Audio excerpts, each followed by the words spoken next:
All right, guys, what's up? Tom Hayes here, another Amazon FBA video. If you're new to the channel, welcome. We discuss all things Amazon FBA as well as e-commerce, how you can scale e-commerce brands using both Amazon FBA and Shopify to build a legitimate brand, okay? So today I want to talk to you really quickly about how do you analyze the competition? How do you see really not only just on Amazon, but in general, what has that brand done? What are they doing? How are they structured? And what are you really going up against? Because I think a lot of people don't have an idea of, all right, so I found this idea, I found these products, all right, so I ran my Chrome extension, and here are the brands that I might potentially go against, all right? So today we're gonna pick something very generic. We're gonna go with CoffeeGate, all right? I've used this in other videos. I think they're a great example. I love their 3D rendering, their photos, they're a brand registry. I think that they've done a great job. But what I wanna break down for you today is that taking it off of Amazon, all right? So most people are so focused on Amazon and the metrics and the data that Jungle Scout, Helium 10, Viral Launch, any of these other software platforms will provide for you. But the important thing too is to remember that how do they appear off of Amazon, right? Because if they're a legitimate brand, if they're a legitimate business that's really done well, most likely then they have scaled off of Amazon, especially at this point. In 2020, you want to be launching products on Amazon, using that traffic, using the authority, and really, establishing your brand there to create revenue. And as you add new products and as that snowball effect kicks in, then you're eventually going to want to go and actually build out a third-party storefront, whether that's on Shopify, WordPress, custom made, whatever it is. If someone code it for you, great. But you're going to want to have a presence off of Amazon. And the reason being is that you want to be able to collect email addresses. You want to be able to go back and retarget your customers. You want the access to those customers that have already bought from your brand. So then when you go launch a new product or when you bring something new to market, you can send out an email, or even just actually before you even do that, you can even go back and email them and ask them, we're considering launching this. Would you guys be interested? You can get feedback in real time really quickly. And once you have a few thousand email addresses, this is super powerful. So what I'm doing today is I just wanted to show you really quickly how I go about doing this in a very basic, breakdown. All right. So the first thing I'm going to do is, here we're on Amazon. We're looking kind of at the products that they have, how they've scaled out.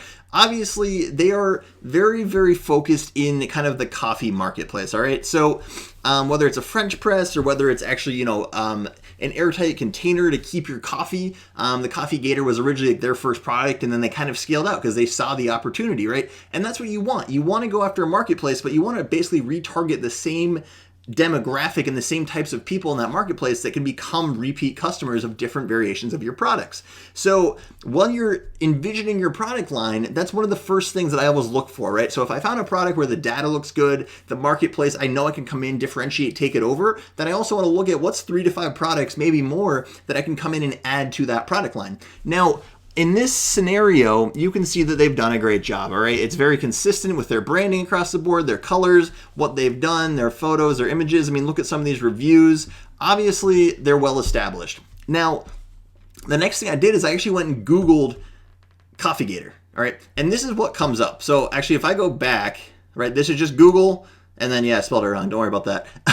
So right here, though, when you're looking through this, you're going to start seeing the exact same products pop up. And what a lot of people don't know is you can use something called Amazon's MCF, and that's multi-channel fulfillment, which means that you can pull from your FBA inventory even though you're selling it on your own third-party site.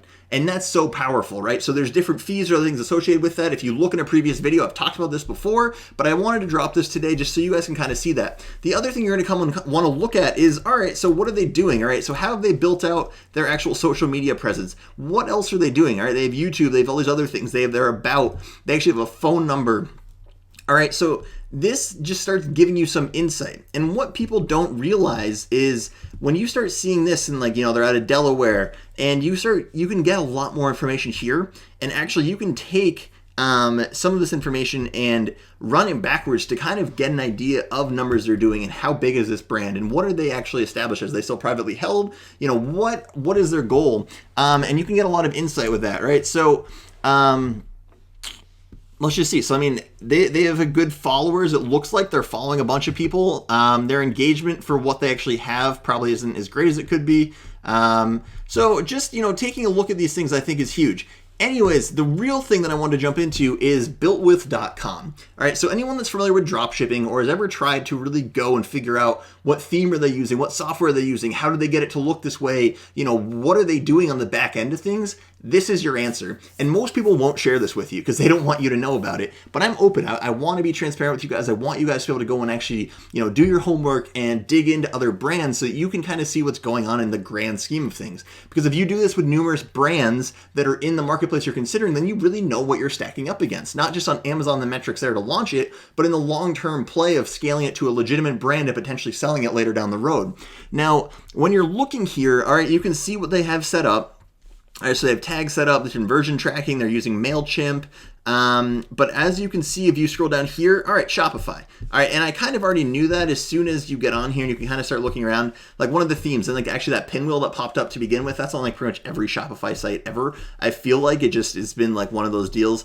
But you can kind of you can tell, right? So Shopify runs, I believe it's like at least a third of like, US based companies' web sites just to actually for like their storefronts, which is crazy. It's a massive company. But you can see that they have the plugins here. You should be able to see, all right, so reviews. Usually it will end up telling you too what they're using for a theme. It'll actually break down, all right, so it's custom themed, the dollar conversions. But it gives you really good information and insights into, okay, so how are they going about doing this? What are they using, all right? So they're accepting numerous types of payments. And, there's more information than I even know what to do with to some extent here. I'm not a coder. I have an idea in the back end of things, and I know how to run, my physical product brands, my ads, things of that nature. But some of this stuff, I'll be completely honest with you, is above my head, all right? So their domains originally through GoDaddy. There's a lot of things you can just kind of see in here that allow you to get a sneak peek into the whole thing, all right? So that's one thing I did want to show you. And then there's also worth of web. And now understand, this is not going to be that accurate. These are going to have, different stats, different variations.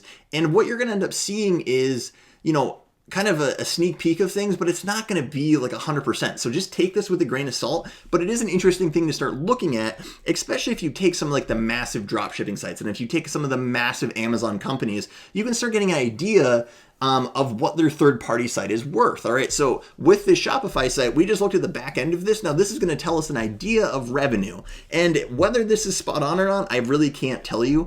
Sometimes when I've ran it on my own brands, it pops up and it's actually, dead accurate, and then 2 weeks later it's off by a pretty significant margin, and I'm talking more like 20-30%, if not more, off. So just take it with a grain of salt, but just realize that it's there for you to use, and it's an incredibly powerful tool, and it's incredibly cool in that way.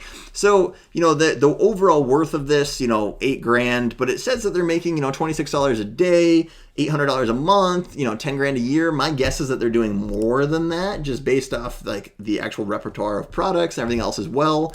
$26 a day means they're probably getting, one purchase a day of some of these products. But it looked like most of their products, were actually above the $20 mark. All right. So that's just averaging out. So maybe that's, some days they get zero sales.